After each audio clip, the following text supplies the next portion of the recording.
Assalamualaikum warahmatullahi wabarakatuh. Kembali lagi dengan saya Kak Haji. Oke, kita akan melanjutkan materi KSN IPA terkhusus untuk fisika.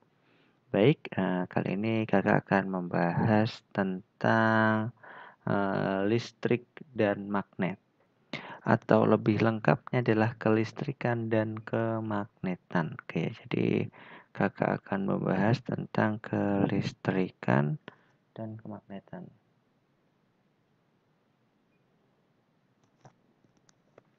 Jadi sebenarnya ini kalau di buku SMP ada 3 bab ya, kelistrikan dan kemagnetan ini ada 3 bab.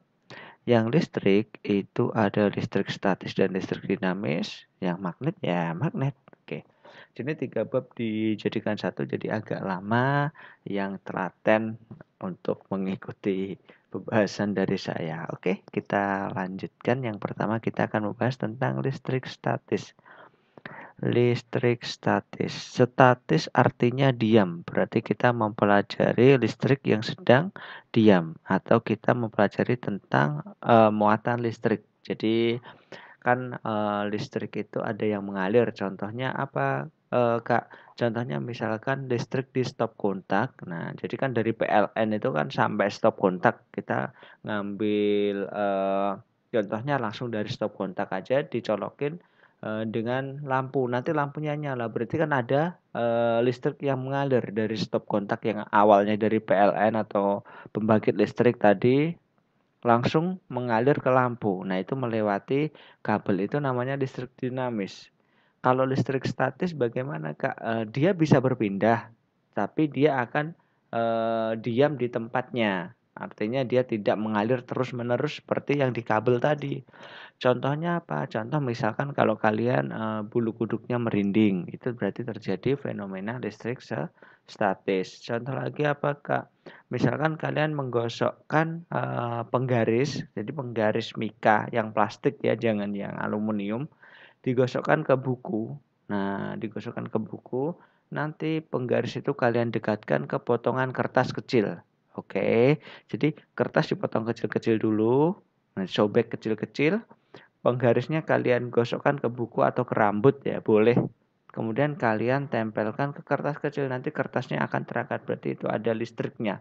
Kenapa kok bisa kertas kecil nempel ke penggaris? Itu adalah contoh dari fenomena listrik statis. Yang pertama kita bahas yaitu adalah gejala elektrifikasi, oke ya. Jadi ini adalah gejala elektrifikasi. Apa sih Kak maksudnya gejala elektrifikasi? Yaitu adalah gejala yang membuat suatu benda itu nanti akan bermuatan listrik.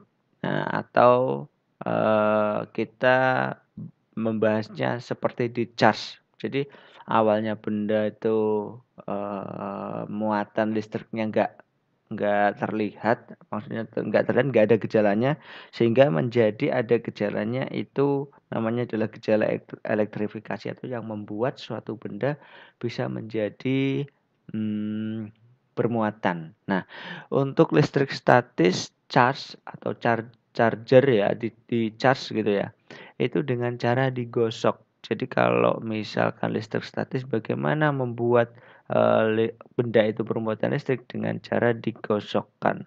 Oke, dengan cara digosok. Nah, untuk penentuan muatannya, jadi nanti kan akan ada 2 muatan.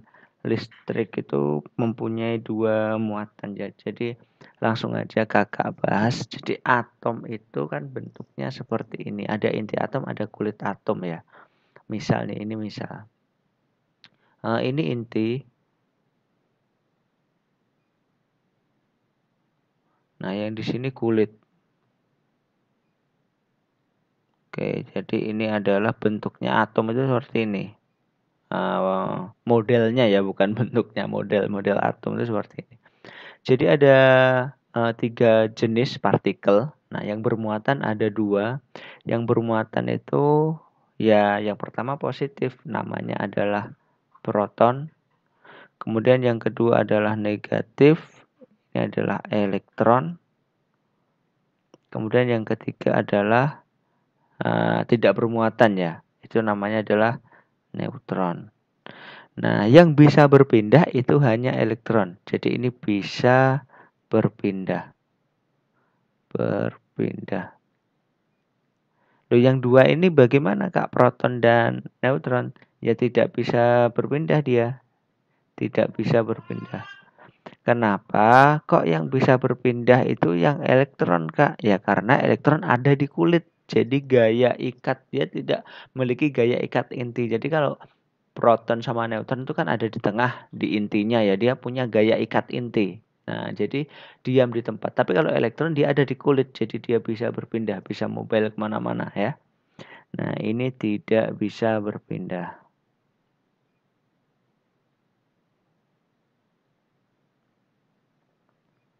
Jadi ada tiga muatan, nanti ada muatan positif, ada muatan negatif, ada yang tidak bermuatan. Nah, untuk gejala elektrifikasinya bagaimana membuat sebuah benda itu bermuatan, itu bisa menggunakan deret tribolistrik ya. Nah, penentuan muatannya, jadi penentuan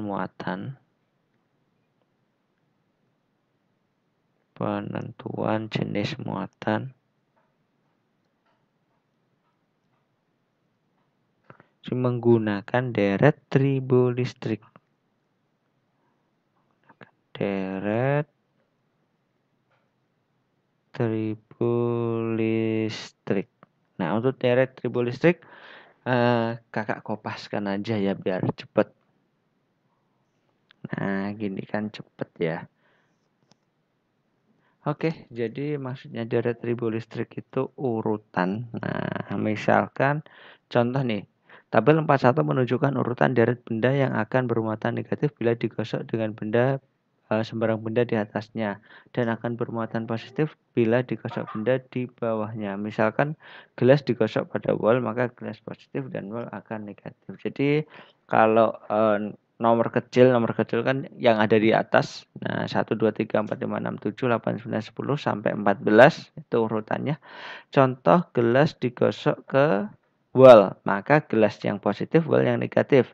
Contoh gelas digosok dengan sutra, maka gelas yang positif, sutra yang negatif. Contoh misalkan batu amber dengan wall, berarti wallnya yang positif, batu amber yang negatif. Oke, untuk di soal-soal KSN memang ini jarang keluar ya, cuman ya tetap aja kakak bahas karena masuk di kisi-kisinya. Oke, lanjut. Selanjutnya kita akan membahas tentang gaya Coulomb. Oke, berikutnya tentang gaya Coulomb ya. Nah, sebenarnya kalau di kisi-kisinya ada hukum Coulomb saja. Nah, cuman kalau kemarin-kemarin yang keluar kan hanya gaya Coulomb ya, cuman nggak tahu di simulasi kemarin kok keluarnya ada energi potensial listrik. Nah, jadi ini nanti akan kakak bahas secara lengkap, ada empat-empatnya. Oke, yang pertama gaya Coulomb. Gaya Coulomb itu adalah interaksi antar muatan. Ya, jadi interaksi antar muatan. Simbolnya adalah F. Konsepnya yang perlu dihafalkan, kalau ada muatan sejenis, maka akan tolak-menolak. Kalau beda jenis akan tarik-menarik. Jadi kalau beda jenis, tarik-menarik. Oke, maksudnya gimana Kak? Ya kalau positif dengan positif tolak menolak, kalau negatif dengan negatif tolak menolak. Nah, kalau positif dengan negatif akan tarik menarik. Contohnya seperti itu. Oke, lanjut ke rumusnya langsung ya. Jadi kalau misalkan ada sebuah muatan positif misalnya ya, kemudian terpisah sejauh R. Jadi R itu radius atau jarak. Nah, ini Q1, ini Q2. Maka berapa gaya Coulomb yang terjadi di antara dua muatan itu? Jadi berapa gaya Coulomb yang terjadi di antara dua muatan itu?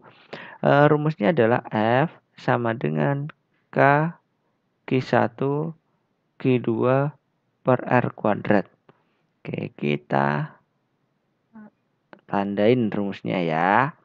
Nah, Kemudian pengertiannya apa? Pengertiannya adalah F itu adalah gaya Coulomb itu sendiri, gaya Coulomb. Kalau gaya-gayaan berarti ya satuannya Newton ya. Nah, gaya gesek, gaya berat, gaya Coulomb, tegangan tali itu termasuk Newton satuannya. Kemudian Q1 dan Q2 itu adalah muatan. Dia adalah muatan listriknya, satuannya adalah C. Bacanya adalah Coulomb. Ada yang baca kolom ya, nggak tahulah pokoknya tulisannya Coulomb gitu aja. Selanjutnya R. R itu adalah radius atau jarak meter. Oke ya. Kemudian K itu adalah permitivitas ruang hampa. Jadi ini adalah konstantanya jika di sebuah ruangan hampa seperti itu ya. Jadi kalau K saja itu 9 kali 10 pangkat 9. Nah, Newton meter kuadrat per C kuadrat. Jadi seperti ini. Kalau misalkan di soal nanti kok ada kalimat berada di sebuah ruangan atau sebuah logam yang K-nya itu adalah 3 kali K ruang hampa ya. Berarti nanti dikalikan ini. Kalau 3 kali ruang hampa. Jadi ini terkhusus untuk ruang hampa. Jadi ini adalah kakak tulis vakum. Nah, vakum itu ruang hampa.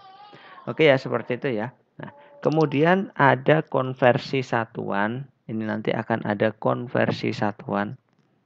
Maksudnya konversi satuan itu seperti apa sih, Kak? Nah, nanti di soal munculnya nggak selalu satuannya C. Kalau meter, Kakak yakin pasti sudah bisa. Kilo, meter, hektometer, dekameter, meter, desimeter, sentimeter, milimeter. Nah, itu kan sudah hafal ya. Kalau di Coulomb nanti akan ada mili, mikro, nano. Oke, jadi kalau 1 Coulomb itu dikonversi ke mili berarti ya 10 pangkat, sorry, tulisnya kok keliru nih. Nah, 10 pangkat 3 mili Coulomb. Ini bacanya adalah mili Coulomb. Jadi tulisannya MC, jadi ini bacanya mili Coulomb. Kemudian kalau dikonversi ke mikro atau miu, jadi 10 pangkat 6.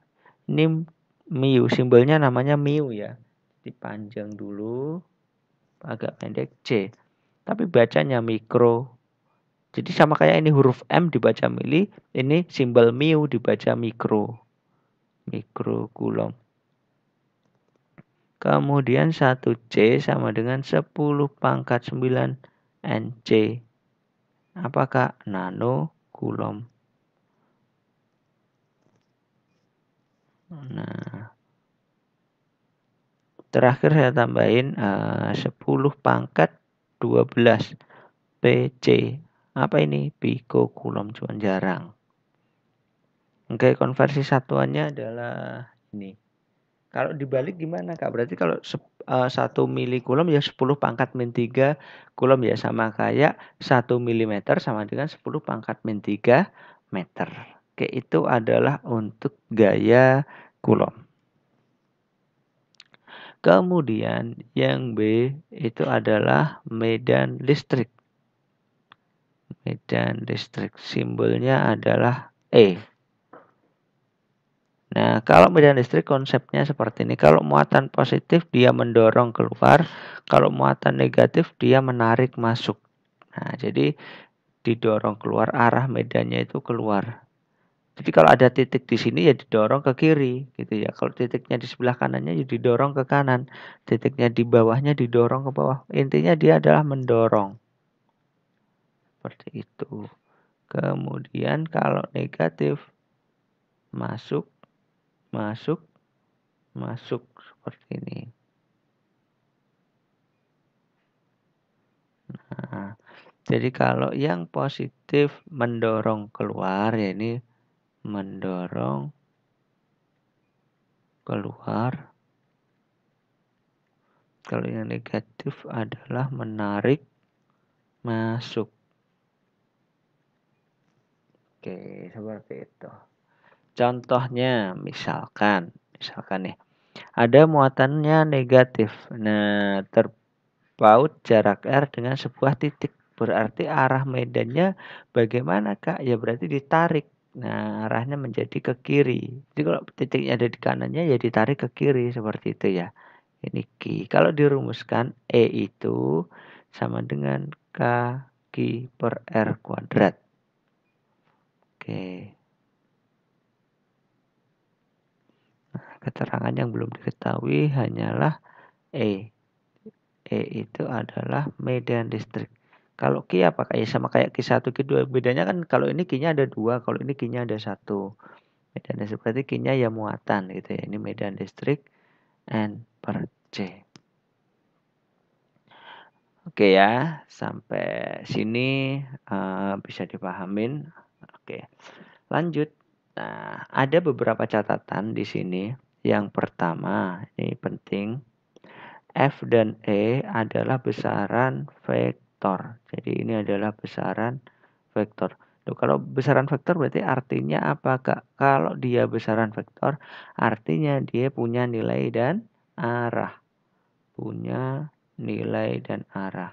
Makanya jadi ada arahnya ya. Misalkan ini E nih. E arahnya ke kiri. Nanti kalau ini muatannya positif karena mendorong ya berarti E arahnya ke kanan. Misal ini positif. Kalau ini negatif seperti pada gambar atau contoh ya ini ke kiri. Nah, sama kayak ini. Q1 dan Q2 dia kan tarik menarik. Berarti Q1 arahnya nanti gayanya ke kanan.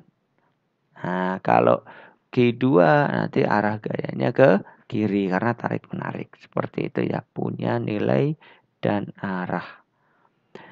Catatan yang selanjutnya dalam hitungan ini khusus F dan E ya. Dalam hitungan tanda minus pada muatan negatif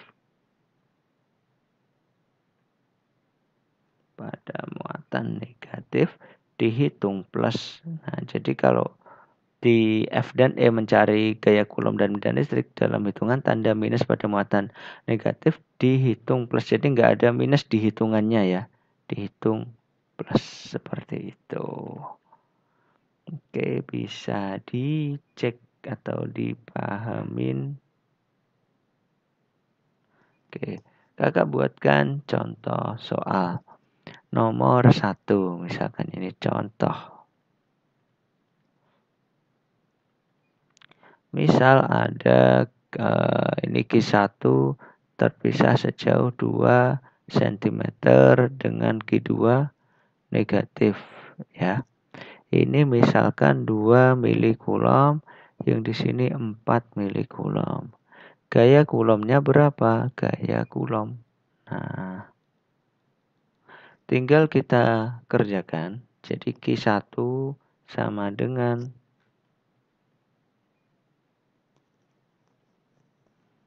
Q1 sama dengan 2 kali 10 pangkat min 3 coulomb. Kakak langsung ya karena ini milicoulomb diganti ke coulomb langsung. Nah, Q2-nya adalah 4 kali 10 pangkat min 3 coulomb. R-nya adalah 2 kali 10 pangkat min 2 meter. Jadi milicoulomb diganti coulomb, milicoulomb ganti coulomb, centimeter ganti meter.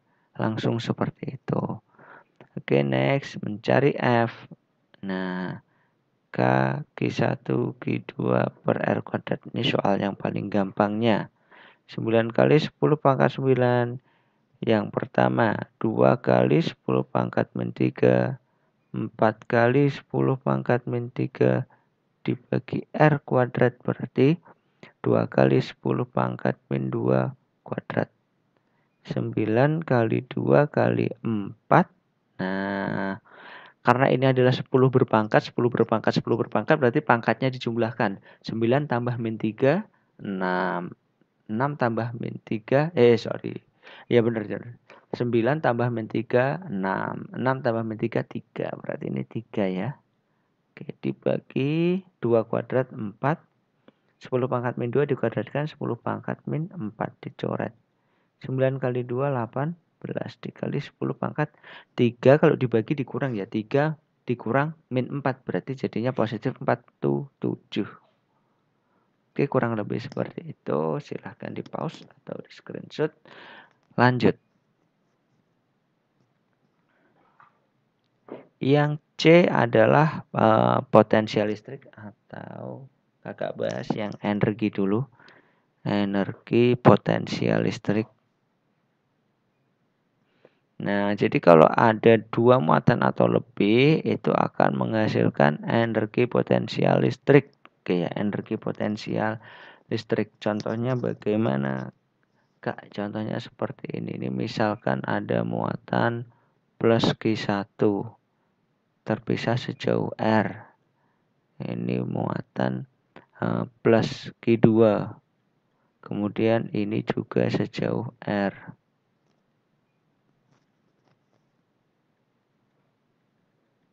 Ada muatan min 3. Ini juga terpisah sejauh R. Nah, jadi ngitungnya energi itu per 2 muatan ya. Jadi misalkan energi yang dialami Q1 berarti Q1 dengan Q2, Q1 dengan Q3. Ngitungnya seperti itu. Oke ya. Nah, kalau rumus dasarnya adalah EP sama dengan K Q1 Q2. Itu kalau yang ditanyakan Q1 dengan Q2 ya. Per R, nggak ada kuadratnya kalau yang di sini. Oke, rumusnya seperti ini. Sekali lagi kakak ingatkan, rumusnya tidak ada kuadratnya R-nya ya. EP energi potensial listrik. Kakak singkat aja, satuannya Joule. Oke ya, ini tadi rumus dasarnya jika ada dua muatan ya. Kalau ada 3 muatan kayak di atas berarti 2 kali. Nah, misal nih, ini rumus dasarnya.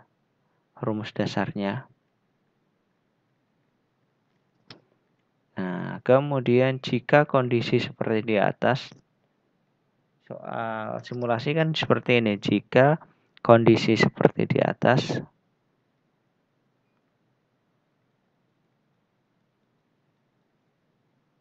dalam kurung 3 muatan gitu ya. Misal yang ditanyakan adalah EP di Q1. Berarti dicarinya 2 kali. Jadi EP antara 1 dan 2 yang menggunakan rumus yang atas tadi Q1 Q2 per R. Oke ya.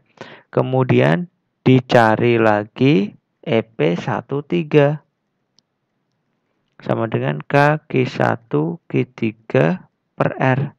Nah, nanti baru EP-nya, EP di 1 itu adalah EP12 ditambah EP13. Jadi dicari ini dulu. Nah, dicari ini dulu, cari ini baru dijumlahkan. Oke, seperti itu ya. Itu jika contoh soalnya seperti yang kakak gambar ini. Tapi kalau cuman dua doang gimana kak? Misalkan nih, ini cuman plus Q1 gitu ya. Plus Q1 terpisah R dengan Q2. Min Q2 gitu. Ya udah berarti pakai rumus ini aja. Kayak gitu ya. Oke. Lanjut berikutnya ke potensial listrik. Potensial listrik. Atau simbolnya V. Kayak potensial listrik simbolnya V. Kalau cuma satu, nah ini kalau cuma satu misalkan min gitu ya, terpisah sejauh R, berapakah potensial di titik V gitu ya, berapa potensial di titik V misalnya. Oke, berarti V sama dengan K Q per R, cukup.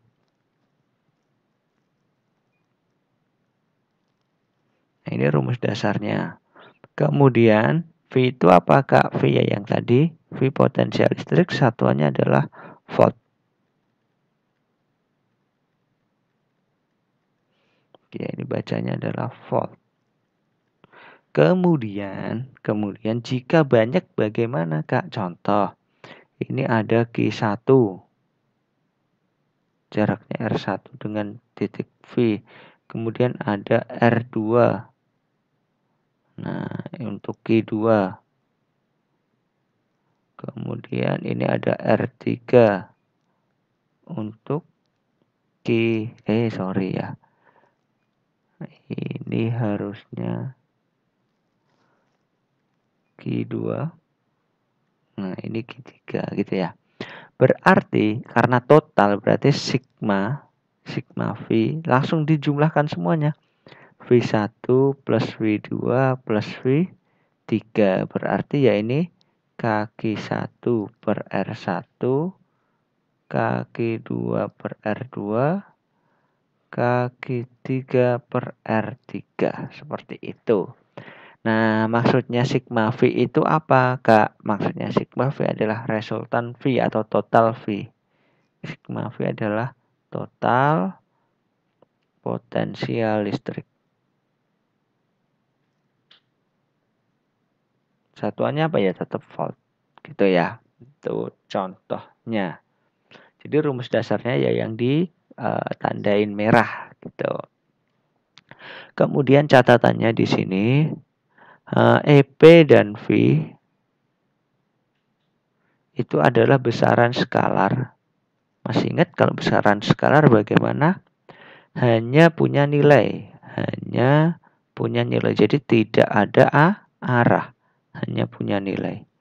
Kemudian dalam hitungan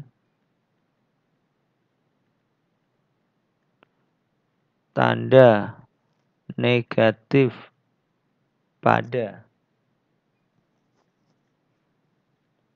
muatan elektron, jadi tanda minus pada muatan negatif atau elektron dihitung min. Jadi tetap dihitung min. Kalau tadi kan dianggap plus, kalau sekarang tetap dianggap min. Seperti itu ya. Ini adalah catatan pentingnya. Oke, silahkan di screenshot atau di pause. Kita lanjut. Oke, jadi selanjutnya kita akan membahas listrik dinamis ya. Listrik dinamis. Nah, atau listrik yang mengalir. Listrik dinamis yang pertama yang perlu dipelajari adalah bahan-bahannya dulu ya. Apa sih maksudnya? Konduktro jadinya ya. Konduktor, isolator, dan semikonduktor.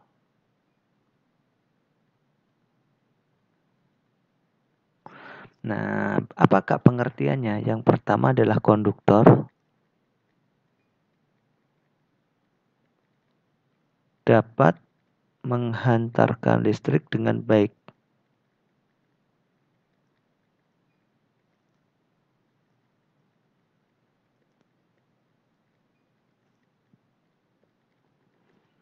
Contoh, besi, tembaga, emas, seng atau zinc, aluminium, dan masih banyak lagi ya, dan lain-lain. Itu adalah contoh dari konduktor. Kemudian isolator ya lawannya konduktor, tidak dapat menghantarkan listrik. Nah, jadi apakah isolator itu tidak berfungsi? Sangat berfungsi. Contoh di alat-alat kelistrikan pasti dikasih isolator. Contoh di tangnya. Jadi untuk menservis atau membetulkan permasalahan di alat elektronik itu, test pen itu kan ujungnya juga plastik, tangnya itu ujungnya juga karet. Itu memang agar nggak kesetrum ya, untuk keamanan atau safety ya, plastik karet. Contohnya lagi ya banyak sebenarnya, kayu dan lain-lain, cuman yang berfungsi di elektronik ini ya ada lagi dan lain-lain. Nanti bisa dicari sendiri lah. Contohnya soalnya sangat banyak. Kemudian yang ketiga adalah semikonduktor. Jadi semikonduktor itu ada di antara isolator dan konduktor. Jadi gini, istilahnya gini aja, nanti kakak jelaskan ya. Dapat menghantarkan listrik tapi lemah. Jadi istilahnya semikonduktor itu dapat menghantarkan listrik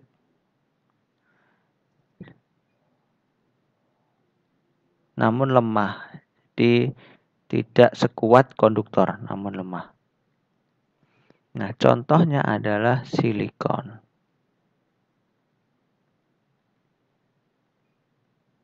Jadi aslinya bagaimana Kak ini? Bisa menghantarkan listrik atau tidak? Oke ya. Semikonduktor pada mulanya. Jadi semikonduktor itu dari awal dia sebenarnya bisa menghantarkan listrik namun lemah. Nah, tapi kan bingung ya jelaskannya. Maksudnya aslinya dia bisa apa enggak kalau gitu? Ya aslinya enggak. Jadi misalkan dalam kondisi biasa aja enggak diapa-apain, semikonduktor yang nggak bisa menghantarkan listrik. Namun jika dikasih treatment tertentu, jadi misalkan kayak di alat-alat elektronik yang menjadi IC gitu kan bahannya dari silikon ya. Jadi kalau ada sesuatu, pokoknya maksudnya sesuatu itu apa ya? Penjelasannya rumit. Jadi misalkan dikasih pengecualian ya, dikasih apa gitu. Nah, baru bisa menghantarkan listrik. Beda dengan plastik dan karet. Plastik dan karet diapain ya nggak bisa menghantarkan listrik. Tapi kalau semikonduktor, kalau dibiarkan begitu saja dia tidak bisa, tapi kalau diperlakukan khusus, nah, itu baru bisa menghantarkan listrik. Itu arti dari semikonduktor. Oke, berikutnya kita akan belajar tentang rangkaian arus ya. Berikutnya belajar tentang rangkaian arus, tapi kita harus paham dulu variabel listrik untuk mengerjakan soal-soalnya. Variabel listrik. Oke, variabel listrik ada 3. Nah, pertama yang ada duluan itu arus apa tegangan sih Kak? Yang ada duluan adalah tegangan. Ingat ya, yang ada duluan adalah tegangan. Seperti contoh-contoh tulisan awas tegangan tinggi gitu ya. Jadi yang ada duluan itu adalah tegangan atau nama lainnya adalah beda potensial atau tegangan. Simbolnya tegangan adalah V. Simbolnya tegangan adalah V. Bagaimana Kak tegangan bisa terjadi? Oke ya, bagaimana tegangan bisa terjadi? Kita ambil contoh di baterai saja. Di baterai. Nah, di baterai itu ada kutub positif, ada kutub negatif. Bagaimana tegangan bisa terjadi? Namanya saja tegangan itu kan beda potensial, berarti ada perbedaan potensial ya. Karena ini ada kutub negatif dan positif, maka ada perbedaan potensial. Yang positif ini adalah potensial tinggi, dan yang negatif ini adalah potensial rendah. Jadi ini adalah perbedaan potensial ya. Nah, ada potensial tinggi sama rendah berarti kan berbeda. Nah, itulah menghasilkan tegangan. Pengertiannya potensial rendah berarti banyak elektron ya. Ini banyak elektron.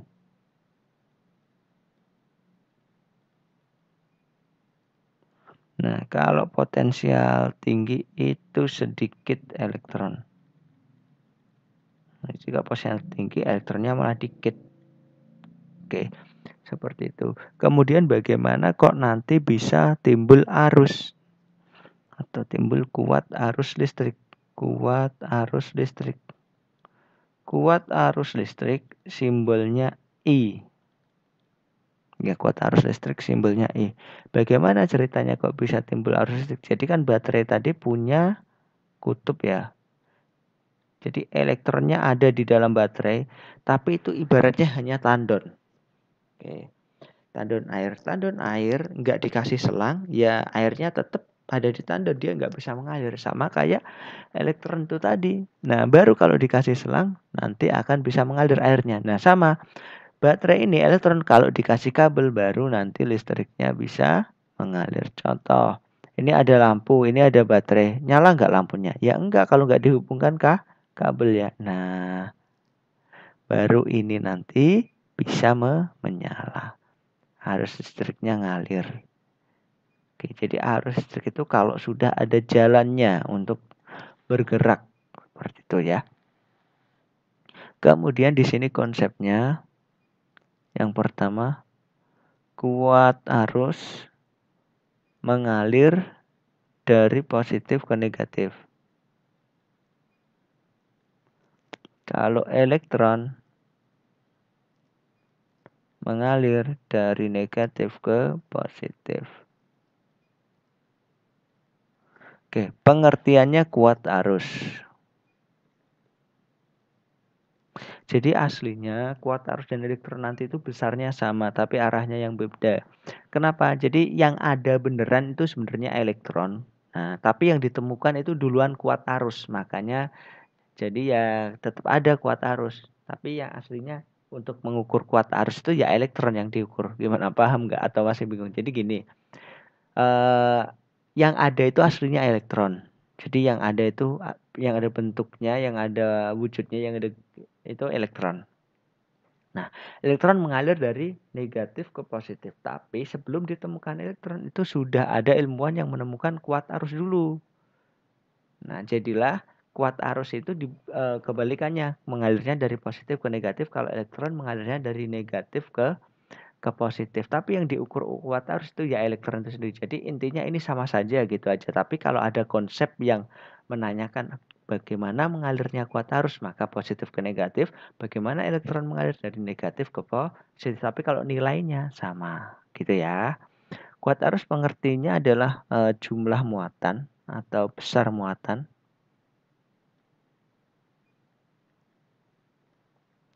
yang mengalir per detik.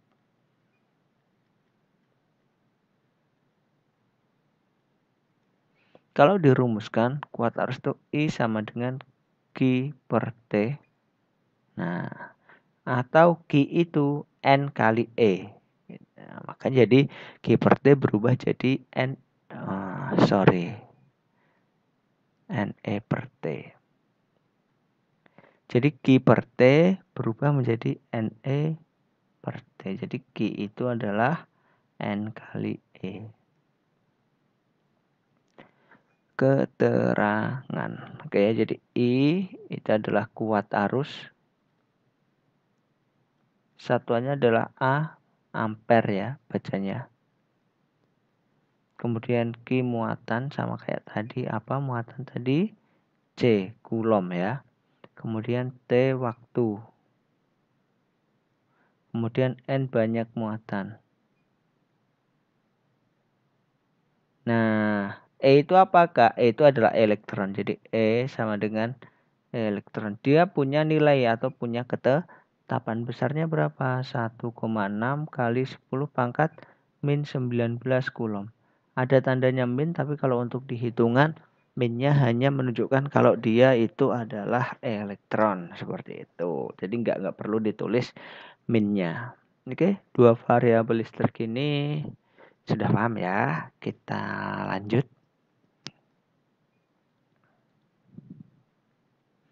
Yang C adalah hambatan listrik.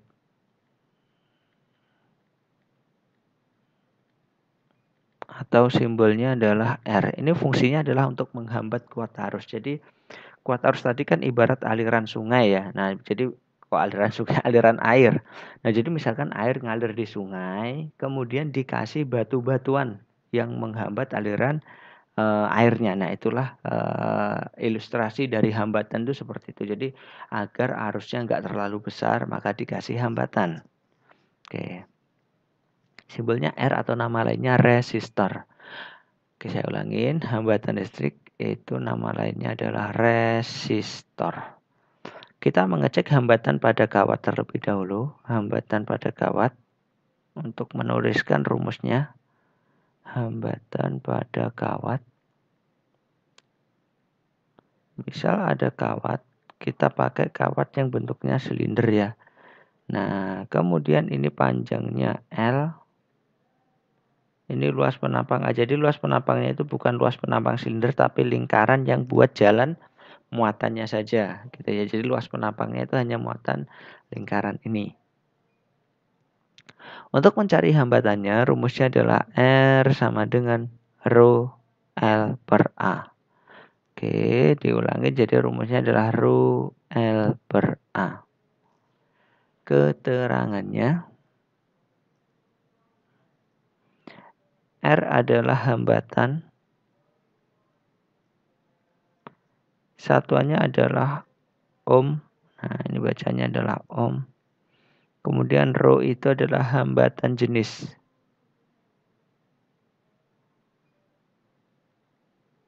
Satuannya adalah ohmmeter gitu ya.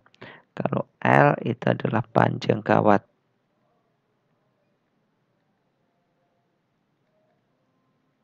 Satuannya meter. Kalau A adalah luas penampang. Jadi kan di situ ada istilah hambatan jenis ya. Jadi tiap benda itu punya hambatan jenis sendiri-sendiri. Nah, contoh misalkan logam punya hambatan jenis sendiri, plastik juga punya hambatan jenis sendiri. Oke, jadi seperti itu. Itu tergantung bahan. Jadi hambatan jenis itu tergantung bahan. Kalau yang panjang kawat luas penampang itu tergantung bentuk. Makin panjang ya L-nya makin besar, makin luasnya gede ya berarti A-nya makin besar. Seperti itu adalah hambatan pada kawat. Kemudian jika dipanaskan ya, dipanaskan. Nah, ini prinsipnya nanti sama kayak pemuaian di suhu dan kalor. Jadi R akhir atau R akhir kan kalau kecepatan akhir Vt ya, ini kakak simpulkan RT sama dengan R0 plus ya. Tahu gini aja. R0 kali 1 plus alfa delta T. Oke, ini kalau dipanaskan. Kalau dipanaskan dia memuai, maka rumusnya hampir sama dengan rumus muai panjang. Kurang lebihnya seperti itu. Di mana keterangannya RT adalah hambatan akhir.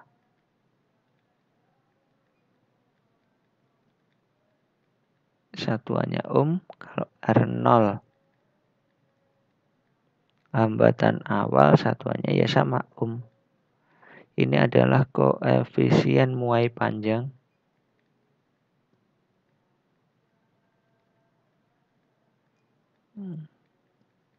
Kemudian delta T perubahan suhu. Oke. Oke, jadi yang ketiga kita akan membahas rangkaian arus searah ya, rangkaian arus searah. Jadi kan tadi ada variabel sendiri-sendiri, ada tegangan, ada kuat arus, ada hambatan. Nah, sekarang ada satu rumus yang menggabungkan ketiganya itu tadi. Nah, tapi sebelumnya kakak jelaskan, jadi sumber listrik itu ini buat pengetahuan aja. Jadi sumber listrik itu ada dua macam ya. Sumber listrik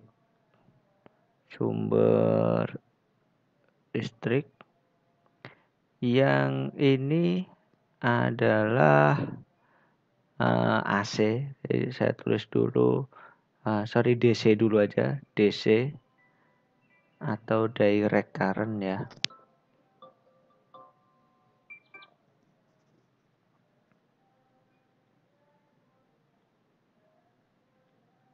Nah, ini adalah sumber listrik DC atau direct current.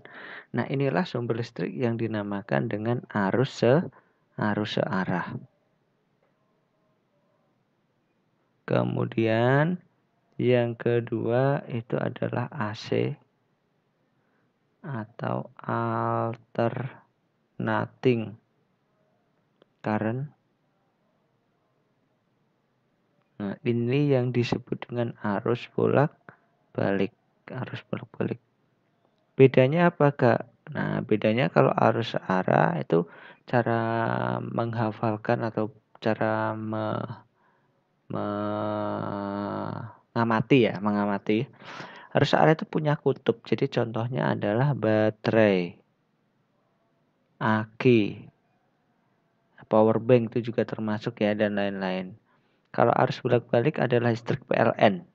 Oke ya, listrik PLN dinamo sepeda gitu ya. Listrik PLN ini dinamo sepeda.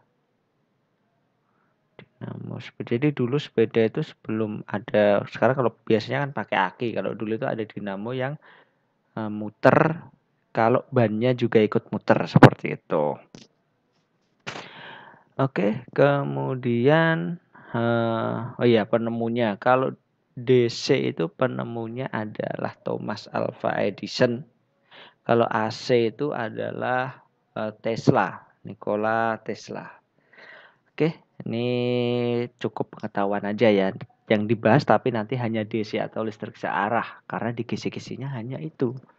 Oke, kemudian hukum Ohm. Nah, ini yang menggabungkan rumus ketiganya itu adalah hukum Ohm. Rumusnya apakah R sama dengan V per I? Jadi R itu adalah perbandingan dari V banding I. R hambatan, satuannya ohm, V tegangan, satuannya volt. Oke, R adalah hambatan, satuannya ohm, jelek ya. Nah, kalau V tegangan, satuannya volt. Kalau I adalah kuat arus ampere. Oke. Nah, silakan di pause atau screenshot dulu. Berikutnya kita akan membahas rangkaian seri dan paralel. Oke, lanjut. Yang pertama, rangkaian seri. Nah, rangkaian seri itu rangkaian yang tidak bercabang. Ya, rangkaiannya tidak bercabang. Contohnya bagaimana, Kak? Contohnya seperti ini. Jadi jalannya cuma satu ya. Nah, jadi ini ada 3R, misalkan R1, R2, R3, maka jalannya cuma satu. Mencari totalnya bagaimana, Kak? Mencari totalnya R seri itu sama dengan adalah R1 plus R2 plus R3. Karakteristik di rangkaian seri yang pertama adalah arus sama. Oke ya, ini dikotakin karena nanti berguna ini untuk menghitung. Arus sama, maksudnya arus sama bagaimana, Kak? Berarti arus seri ya sama dengan arus 1, sama dengan arus 2, sama dengan arus 3. Nah, cara melogikanya gimana? Jadi ini misalkan R1, R2, R3 itu rumah ya, rumah 1, rumah 2, rumah 3, kemudian ada geng, satu geng 5 orang itu berjalan.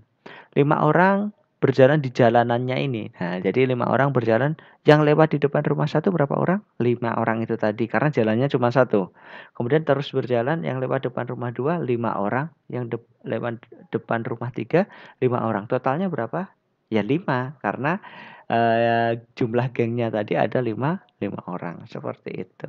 Oke ya, itu konsepnya rangkaian seri. Kemudian untuk tegangannya beda. Tegangan beda. Nah, untuk tegangannya di jumlah. V seri sama dengan V1 plus V2 plus V3. Oke. Kurang lebihnya seperti itu untuk rangkaian seri. Kemudian yang kedua adalah rangkaian paralel.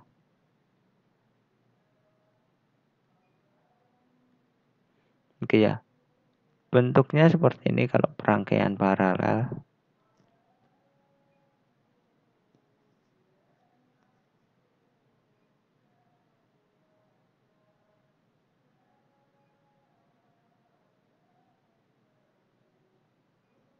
Oke, ini kalau rangkaian paralel ya. Ini R1, R2, R3. Oke, untuk mencari R totalnya, untuk R paralel maksudnya itu pakai seper. Nah, sama dengan seper R1 tambah seper R2 ditambah seper R3. Untuk paralel arus beda. Nah,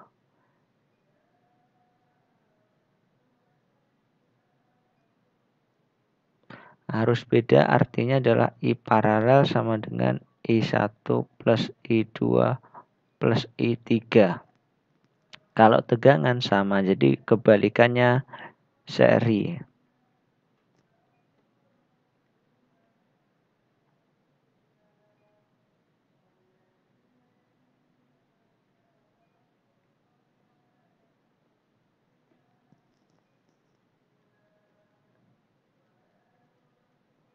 Nah, kalau tegangan sama.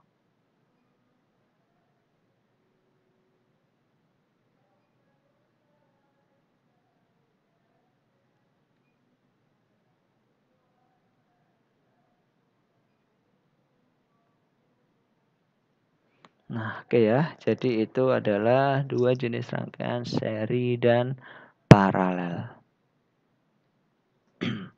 Kalau mau di logika seperti ini ya. Apa itu maksudnya dari rangkaian seri dan paralel itu ya. Jadi gini, ini ibaratnya tandon. Kalau seri itu tandon.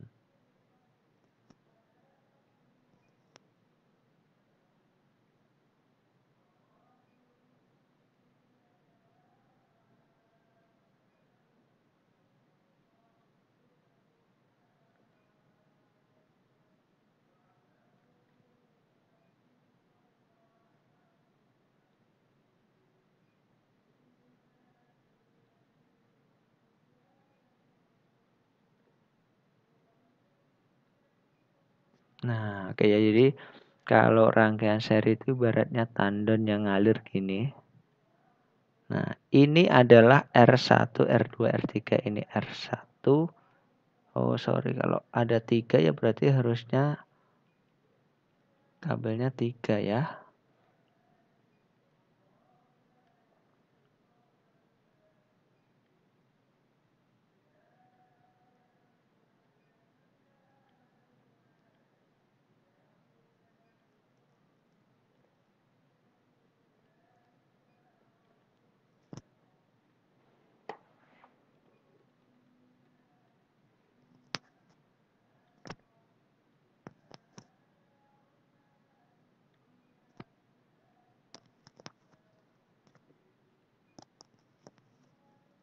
Ini kalau misalkan kalian masih bingung melihat dari rumus, ini ilustrasi maksudnya dari arus dan tegangan itu seperti ini.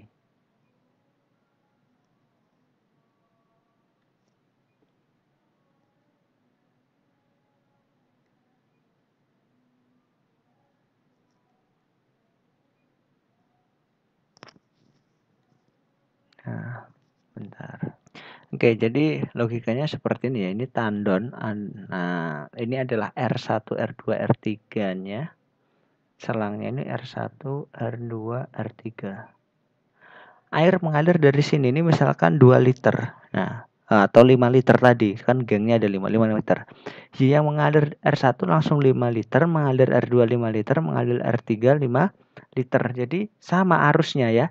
Jadi dari sumber tandon yang paling atas itu 5 liter. Berarti yang mengalir di R1 5 liter, yang mengalir di R2 5 liter, yang mengalir di R3 5 liter. Tapi kalau mendeskripsikan tegangan itu ibaratnya kayak ketinggiannya ini. Jadi ketinggiannya 1 dengan 2 bisa beda.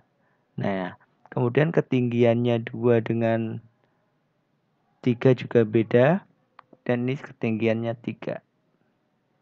Maka ini disebut adalah V1, V2, V3.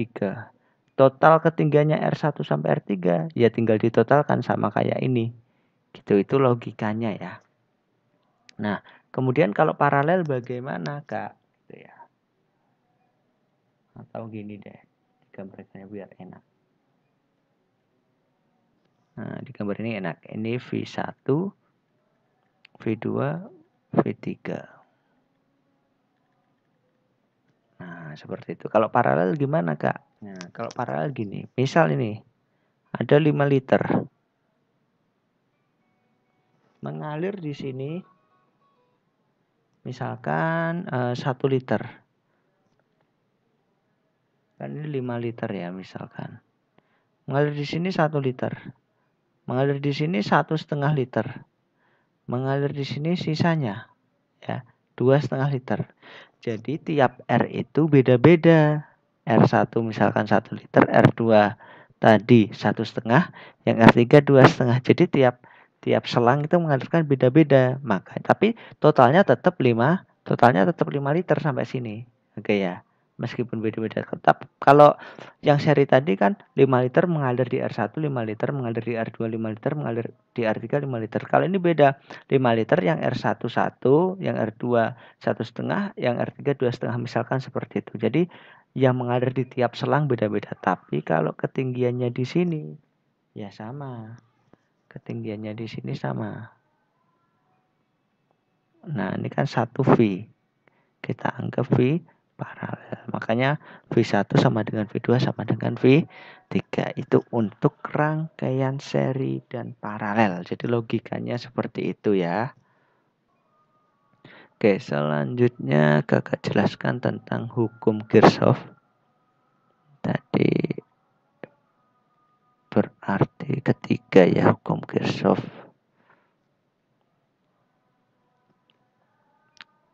Hukum Kirchhoff atau Kirchhoff itu. Nah, yang pertama adalah hukum 1 Kirchhoff.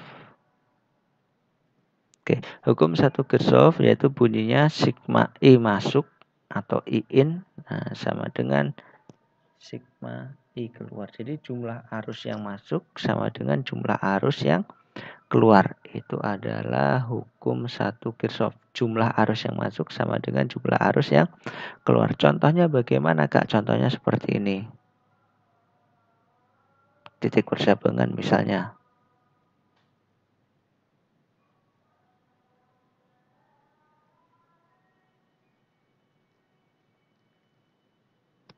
Oke, kemudian ini R.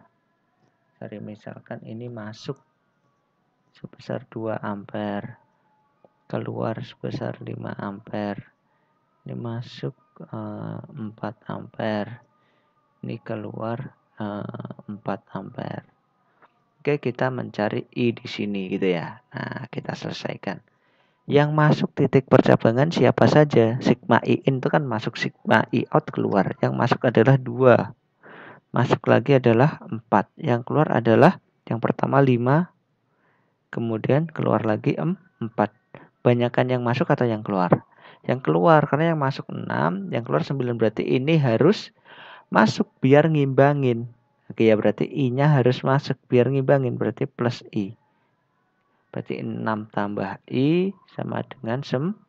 Maka I-nya adalah 3 ampere. Itu adalah hukum 1 Kirchhoff. Kalau hukum 2 Kirchhoff,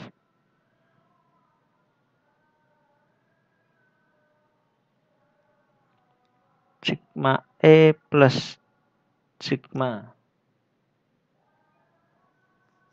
I kali R sama dengan 0. Oke, E itu apa sih, Kak? E itu sama dengan kayak tegangan ya. E itu sama kayak tegangan. E itu adalah gaya gerak listrik atau GGL. Gaya gerak listrik. Disingkatnya GGL. Nah, jadi gini. Jadi ini buat pengetahuan aja. Silahkan diperhatikan kalimatnya. Kalau simbol V, tegangan itu boleh buat simbolnya. Misalkan ini tegangan di hambatan 1 V boleh. Tegangan di baterai boleh. Tapi kalau E hanya untuk di sumber, berarti khusus untuk sumber. Jadi kalau V boleh digunakan di sumber, boleh digunakan di komponen lain. Tapi kalau E hanya untuk sumber listrik. Ya, jadi ini sama kayak tegangan sebenarnya. Satuannya volt. Tapi hanya khusus untuk sumber listrik seperti itu. Oke, kita lanjut. 4. Energi dan daya listrik ya. Energi dan daya listrik.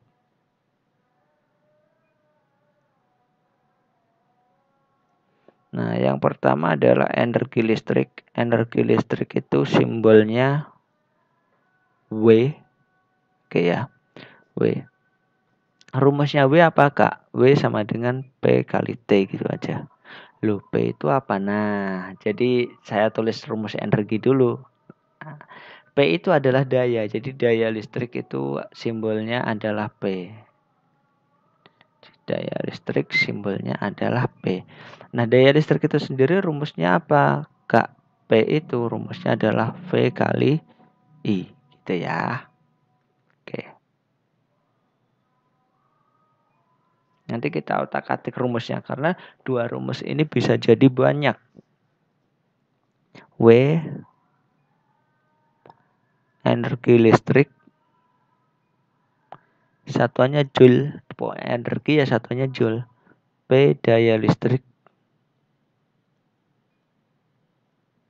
satuannya W.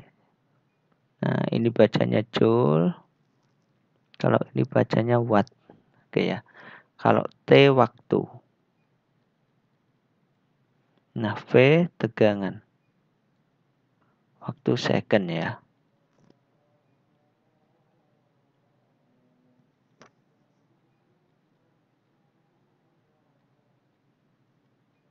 Satuannya volt. I kuat arus.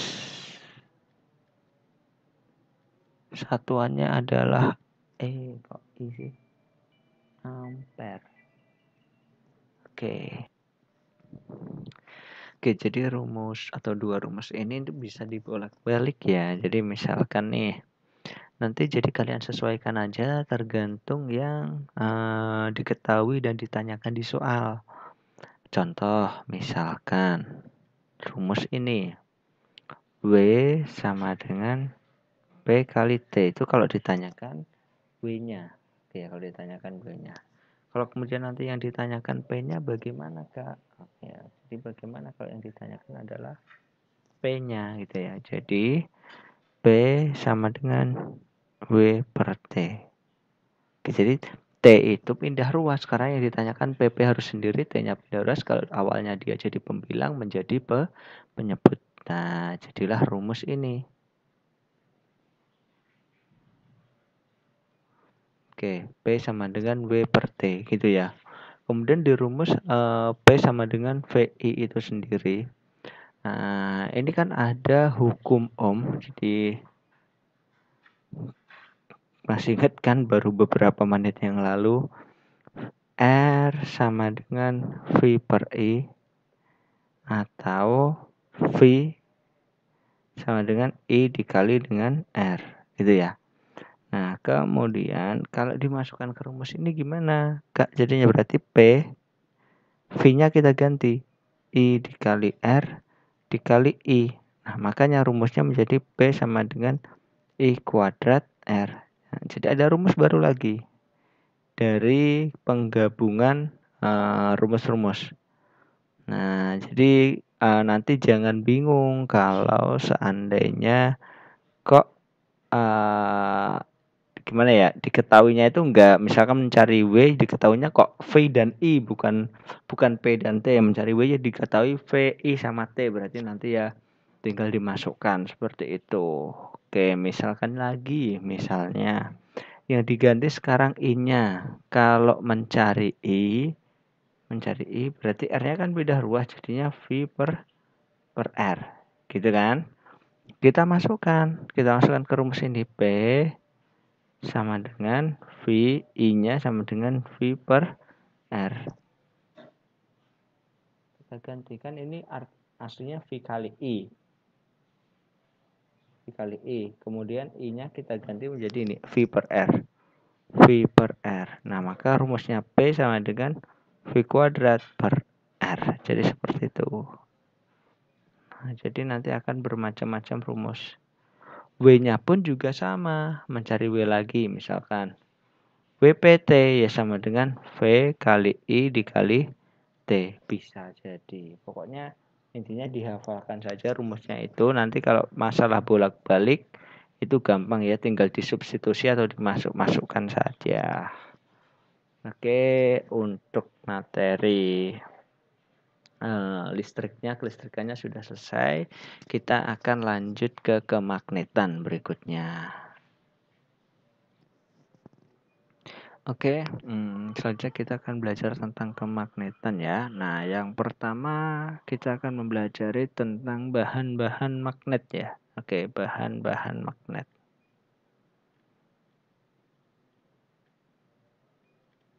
Untuk sebelumnya jangan bahan magnet dulu deh. Jadi di bumi ini ada magnet ya. Ini misalkan bumi.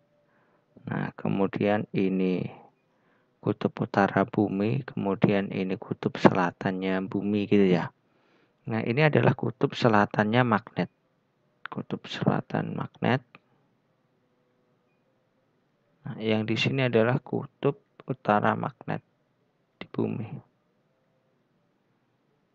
Nah, selanjutnya kita akan mempelajari sifat-sifat magnet dulu. Oke, jadi yang akan kakak pelajari yang pertama adalah sifat-sifat magnet. Nah, apa sih kak sifat-sifat magnet? Nah, yang pertama terdiri dari dua kutub. Terdiri dari dua kutub, yaitu utara dan selatan. Utara dan selatan. Ya, dapat menarik benda tertentu. Dapat menarik benda tertentu. Jadi nggak semua benda bisa ditarik, tapi hanya benda tertentu. Oke ya, jadi sifat magnet yang pertama terdiri dari dua kutub, yaitu utara dan selatan. Yang kedua dapat menarik benda tertentu. Jadi nanti ini penjelasannya ada di bahan magnet. Nah, dapat menarik benda tertentu. Kemudian kutub sejenis akan saling tolak. Kalau kutub beda jenis akan saling tarik. Kutub beda jenis akan saling tarik. Oke, contoh utara dengan utara tolak, selatan dengan selatan tolak. Nah, tapi kalau utara dengan selatan tarik. Kemudian gaya magnet dapat menembus benda. Gaya magnet dapat menembus benda.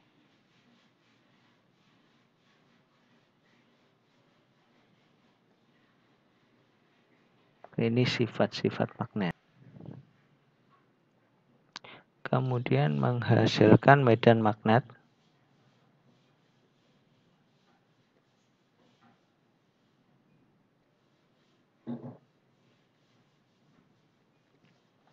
Dia menghasilkan medan magnet.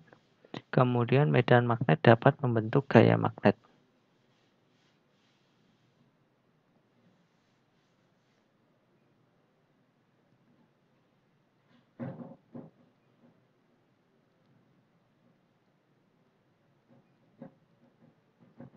Jadi gaya magnet yang dapat menembus benda tadi asalnya dari medan magnet. Kemudian medan magnet membentuk gaya magnet.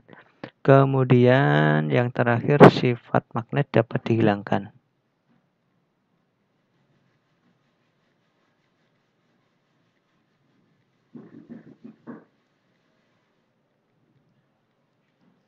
Dengan cara dipukul, dibakar gitu ya. Dipukul, dibakar, dialiri arus yang berlawanan, itu juga sama. Dibakar,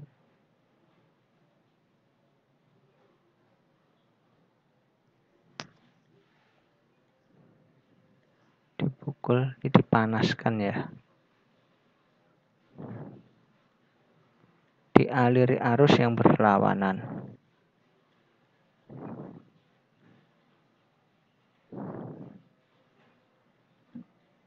Oke, sifat-sifat magnet kurang lebih seperti itu.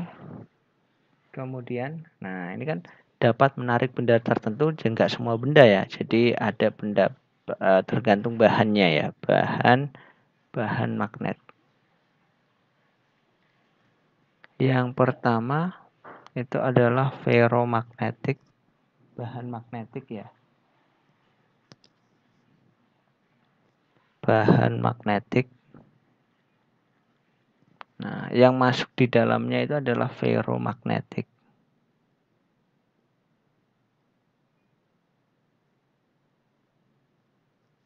Ferromagnetik gimana Kak? Dapat ditarik kuat oleh magnet.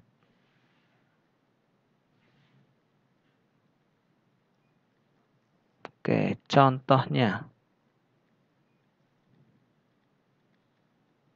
besi, baja, nikel, kobalt. Oke, itu bahan magnetik. Kemudian yang kedua bahan non-magnetik.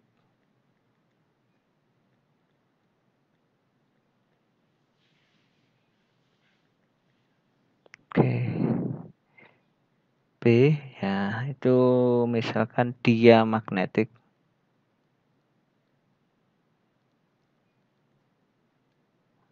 dia magnetik itu menolak magnet.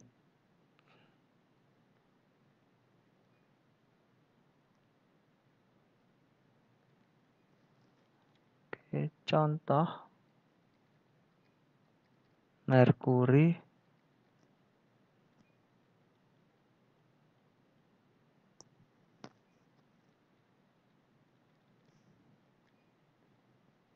emas, seng atau zinc ya. Oke, dan lain-lain. Yang atas pun juga ada lainnya ya, cuman ini yang buat contoh aja. Kemudian paramagnetik. Nah, dia ditarik lemah.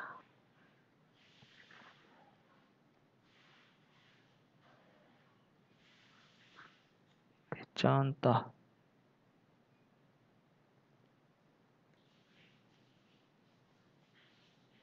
aluminium, tembaga, platina.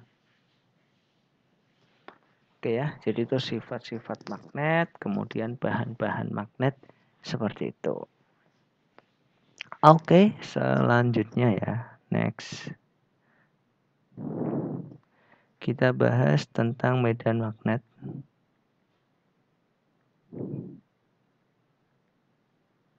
Oke, jadi kalau medan magnet itu seperti ini. Kan kutub utara, kutub selatan ya.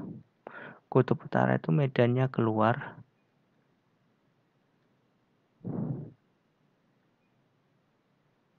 Nah, kalau kutub utara, kutub selatan medannya masuk.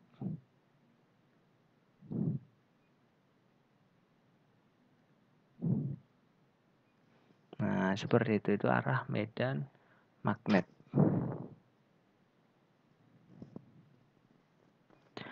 Kemudian, nah ada juga yang gambarkannya sampai gini. Ya boleh-boleh aja. Ini masuk. Nah.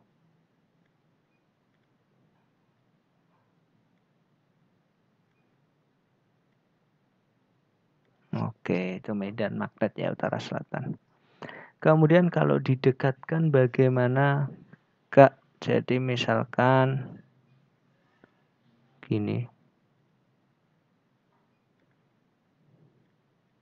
Utara selatannya. Jadi utara dengan utara ya misalkan ya. Nggak mau, dia akan tolak.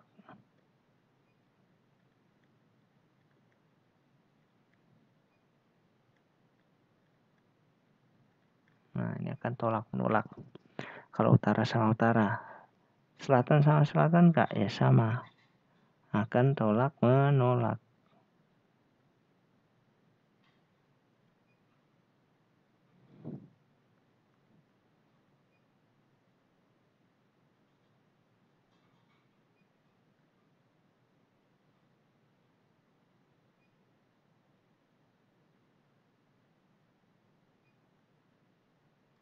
Nah, perbedaannya kalau utara dengan selatan misalnya.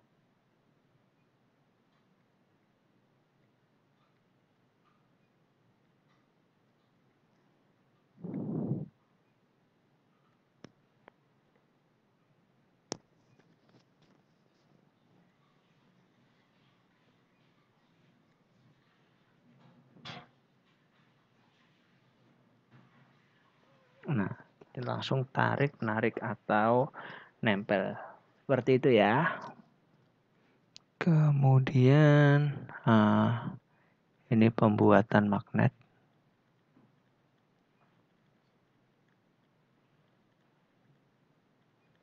Yang pertama adalah dengan cara digosok. Nah, cara menggosokkannya harus searah ini ya, nggak bolak-balik. Searah. Tidak boleh bolak-balik.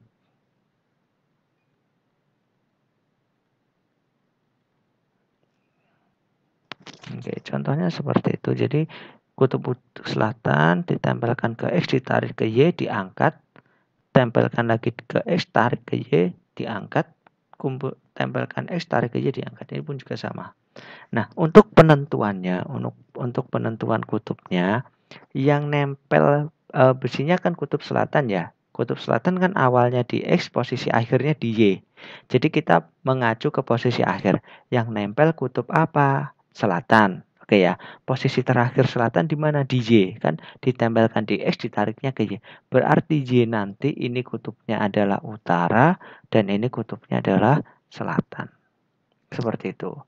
Nah, sekarang kalau misalkan yang nempel adalah kutub utara, kayak ditempelkan di sebelah kiri, ditarik ke kanan, diangkat, tempelkan kiri, tarik ke kanan. Berarti posisi kutub utara kan akhirnya di kanan. Berarti di kanan nanti kutubnya akan selatan, yang di kiri kutubnya akan utara. Jadi diingat-ingat kalimat kakak, dilihat kutub magnet yang nempel. Posisi terakhirnya, nah menentukan kutubnya berlawanan. Jadi kutub magnet yang nempel terakhir posisi berlawanan. Kutub magnet yang nempel terakhir posisi berlawanan. Atau gini, kutub magnet yang nempel posisi terakhir berlawanan. Jadi 1, kutub magnet yang nempel apa? 2, posisi terakhir di mana? 3, berarti tinggal berlawanan. Seperti itu aja. Kemudian yang kedua adalah diinduksi. Atau ditempelkan, didekatkan ya ini. Contohnya gini. Oke, nah contohnya seperti ini. Utara selatan, berarti yang dekat selatan menjadi kutub utara, yang di sini selatan. Ini selatan utara, berarti yang kutub dekat utara menjadi selatan, di sininya utara. Udah gitu aja kalau yang diinduksi. Lanjut sekarang dialiri arus.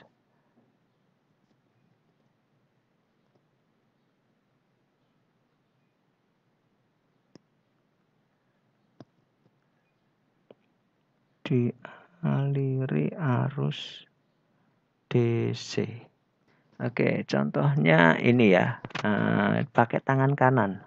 Jadi kita melihat baterai plusnya di sini, min di sini, berarti kita gambar arus dulu. Nah, ini kan ke kiri naik. Oke, karena dia lewat depan ya langsung naik. Seperti itu. Oke. Nah, sama kemudian penentuan kutubnya ibu jari. Ini juga sama ini. Ke kiri naik, ini kebetulan sama kayak di atas contohnya. Dan seterusnya ini. Nanti sini turun. Berarti ini nanti kutubnya utara, di sini selatan. Oke, kakak cari contoh lain. Nah, ini contoh yang dibalik. Oke, ini contoh dibalik berarti utaranya di sini, selatannya di sini. Ini kalau nggak jelasin langsung atau nggak pakai video tangan agak susah ya kak ya. Jadi intinya pakai tangan kanan, kemudian 4 jari kalian itu sesuaikan dengan arah arus. Kalau arah arusnya naik ya berarti 4 jari kalian pas naik. Kalau arah arusnya turun kayak gambar sebelah kanan ini gimana kak? Berarti posisi tangan kalian ya dibalik. Awalnya yang di depan kelihatan mata itu adalah 4 jari, sekarang 4 jarinya disembunyikan gitu ya. Nah, atau gini nih, misalkan ya 4 jarinya awalnya kan naik, kalian bikin turun kan, berarti tangan kalian putar set sehingga ibu jari menjadi mengarah ke kanan. Seperti itu. Itu adalah membuat magnet dengan dialiri arus. Kemudian magnet dipotong ya, ini magnet dipotong. Nah, jadi seperti ini. Kalau magnet itu dipotong.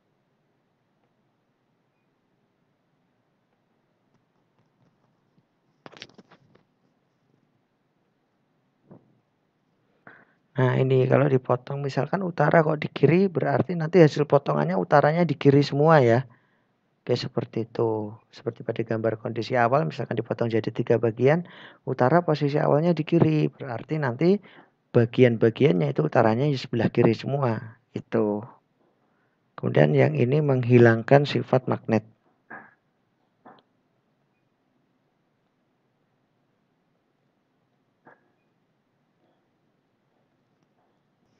Oke. Menghilangkan sifat magnet ada 3 ya. Dipukul-pukul, dibakar, kemudian sama dialiri arus listrik AC. Oke, sebenarnya ada 2 lagi. Cara menghilangkannya itu gini, yang keempat ya, ini tambahan saja yang keempat. Disusun berlawanan. Gini maksudnya berlawanan arah itu. Misal di sini kan kutub utara, kutub selatan ya. Di sini didekatkannya itu kutub selatan sama utara. Jadi ini kutubnya sejenis. Oke ya, medan magnetnya berlawanan. Jadi nggak nempel, tolak menolak terus, nanti itu bisa menghilangkan. Kemudian dialiri listrik DC, tapi agar berlawanan kutubnya. Jadi kalau ini tadi dialirinya awalnya kutub utaranya di sebelah kiri ya, kemudian dibikinnya kayak gambar yang ini. Nah, jadi nanti di sebelah kanan. Nah, itu bisa hilang.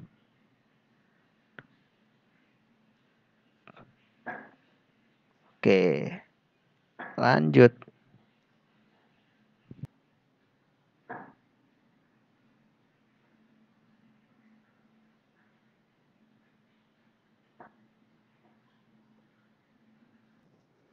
Oke, berikutnya adalah medan magnet sekitar kawat penghantar ya. Medan magnet di sekitar kawat penghantar. Jadi di sekitar kawat penghantar itu kabel yang ada listriknya itu ada medan magnetnya. Medan magnet di sekitar kawat penghantar. Jadi itu akan ada medan magnetnya. Buktinya apa Kak? Buktinya kompas kalau didekatkan didekatkan kabel yang ada listriknya akan menyimpang. Nah, kompas itu kan magnet. Dia akan menyimpang kalau ada magnet lain di dekatnya. Berarti kalau didekatkan kabel itu dia menyimpang, berarti kabel itu menghasilkan medan magnet seperti itu.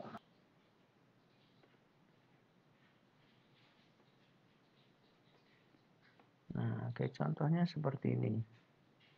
Jadi kompas yang gambar satu kan kabelnya belum dialiri arus, belum ada I-nya sama dengan 0. Kemudian saat dikasih arus, I-nya ke atas, maka akan menyimpang.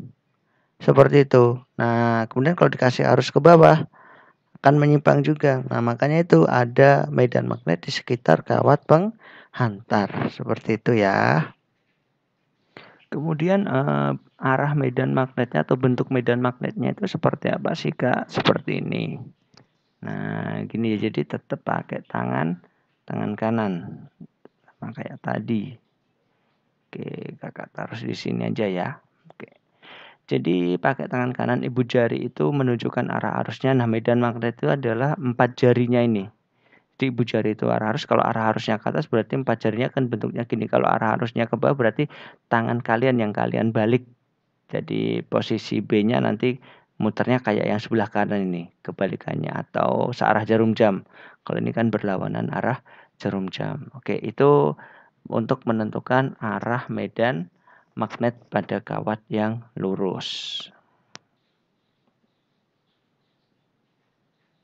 Nah, ini untuk gambar kawat melingkar. Sebenarnya sama kayak kawat lurus ya. Kawat lurus kan ada di sebelah kirinya tuh. Nah, kalau kawatnya dibikin melingkar berarti tangan kita itu ngikutin lingkarannya kawat seperti itu. Itu untuk menentukan medan magnet di kawat melingkar. Oke, Kakak back ya. Ya, ini nanti masuk bidang sama keluar bidang. Kalau masuk bidang itu biasanya ditandain cross ya atau X. Ini masuk bidang tandanya merah. Ini masuk bidang. Kalau keluar bidang ini dot keluar. Jadi kalau kita ilustrasikan ini kan muter ya. Ini kan muter lewat di luar, kemudian masuk kertas lewat belakang nggak kelihatan, keluar lagi masuk. Nah ini kebalikannya. Ini keluar, yang di sini masuk. Simbolnya gini biasanya. Oke, itu untuk kawat lurus tadi. Ini kawat melingkar.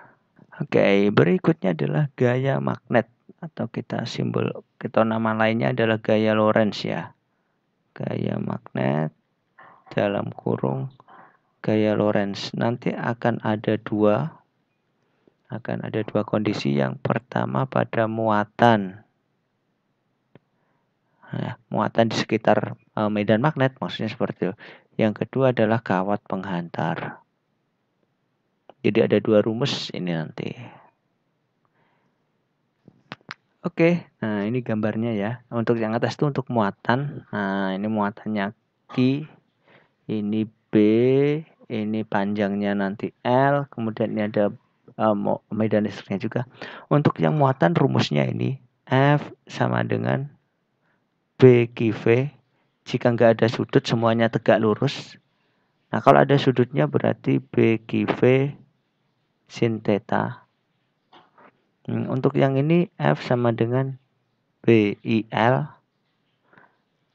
tegak lurus semua ya artinya. Nah, kalau ini adalah BIL sin theta. Kalau ada sudutnya itu sin theta. Sebenarnya kalau tegak lurus simbolnya cross, cuman nggak apa-apa ini kakak pakai simbol dot atau kali yang intinya sama-sama dikali kalau misalkan di SMP belum dipelajari yang seperti itu. Nah, kayak gini ya. Sin theta. Oke, sekarang keterangannya F gaya Lorentz, kemudian B medan magnet,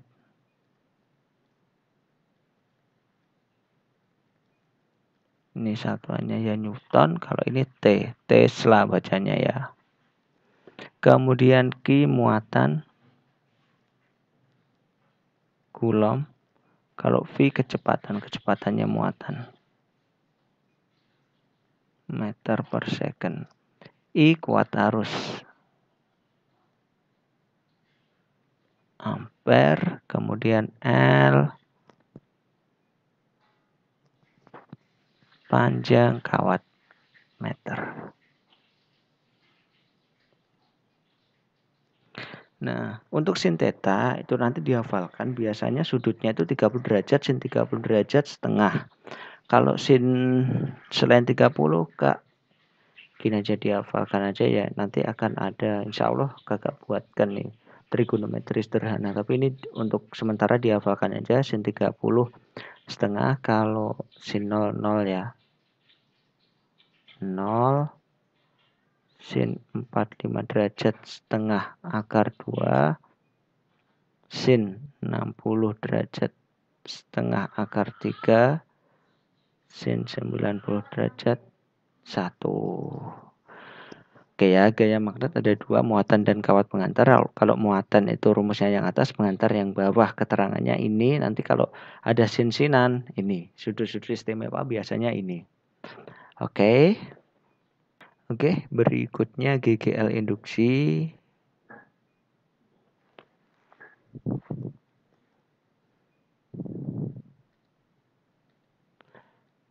GGL induksi. Habis ini ada rumus lagi ya. Oke, yang punya teorinya namanya hukum Lenz ya ini ya. Dilihat gambar yang kanan dulu. Oke. Yang dekat dengan kumparan kan kutub utara. Kalau mendekati kumparan, nanti arah medan magnetnya kumparan itu melawan kutub magnet yang terdekat.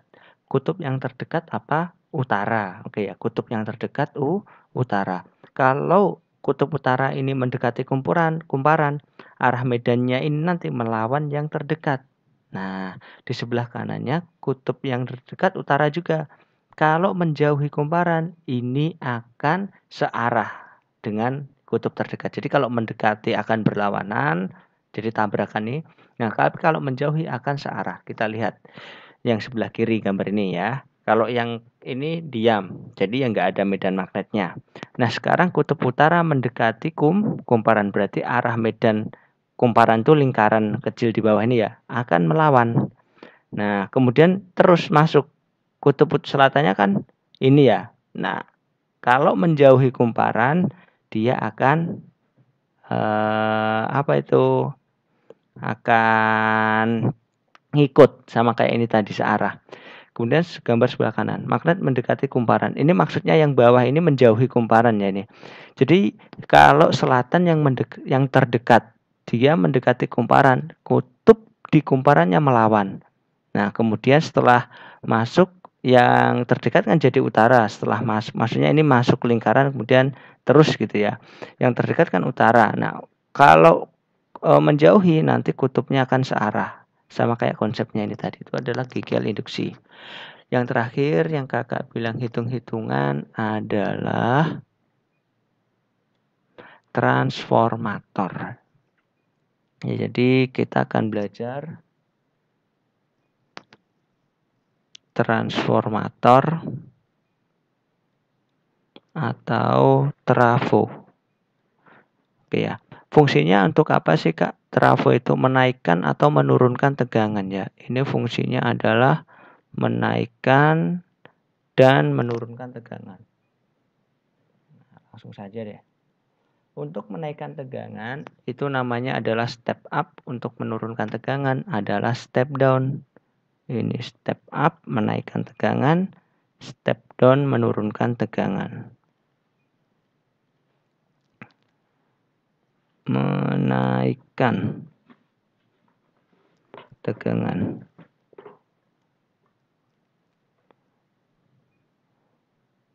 Menurunkan tegangan.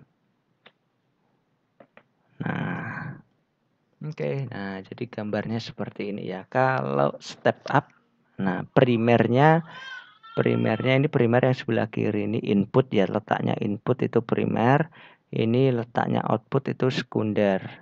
Nah, jadi kalau step up awalnya dikit menjadi banyak. Jadi kan ini awalnya renggang pasti jumlah lilitannya sedikit.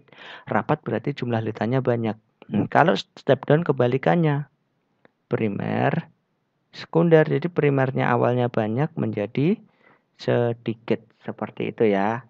Nah, untuk step up. Nah, ini kakak tuliskan NP jumlah lilitan primer. NS jumlah lilitan sekunder. VP tegangan primer, VS tegangan sekunder, IP arus primer, IS arus sekunder. Nah, kalau primer tegangannya lebih sedikit berarti tegangannya juga lebih sedikit, arusnya kebalikannya. Seperti itu. Pakai warna beda biar kelihatan ya. Oke.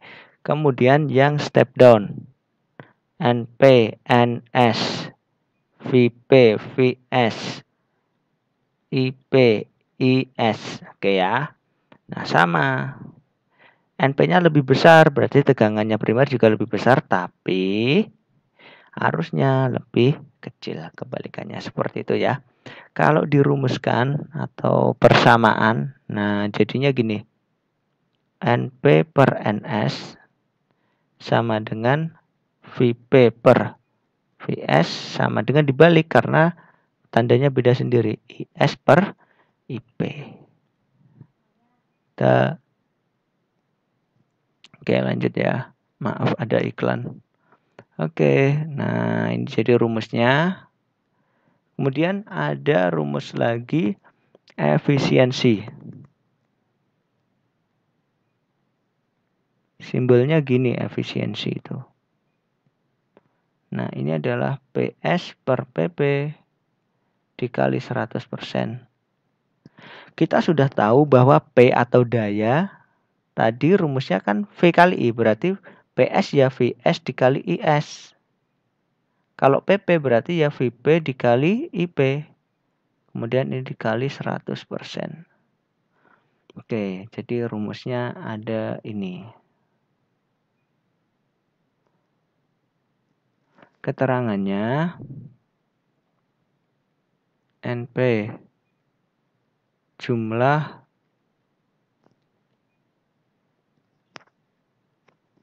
lilitan primer, NS jumlah lilitan sekunder, VP tegangan primer, VS tegangan sekunder. Kemudian IP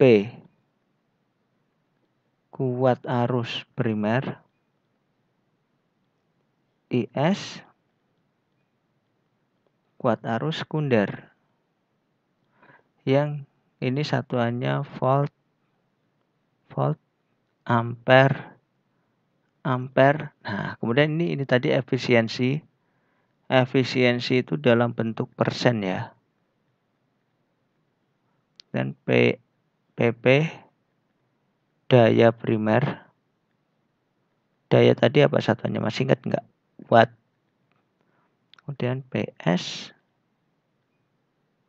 daya sekunder.